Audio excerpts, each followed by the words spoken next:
Од оговлекувањето на претениците да го изгласат петиот пакет мерки директно влијае на намалување на бројот на компании кои аплицираа за државна помош. Добар дел од компаниите не успеаја да го издржат притисокот и беа принудени да отпуштат работници, укажуваат од Организацијата на работодавачи.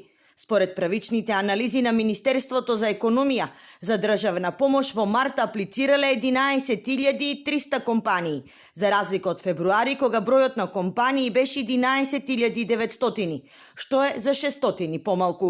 Оние што не може да го издржат тој притисок што ни го направи Македонското собрание и македонските пратеници толку месеци, дел од компаниите не го издржаа тоа, им нема можности да ја поделат сами плата и се определија да напуштат работници. Сега тие сакаат на еден начин да конкурираат, но веќе е касно. Бидејќи состојбата е најалармантна во текстилната индустрија, текстилците бараат пакет на мерки наменет само за нив.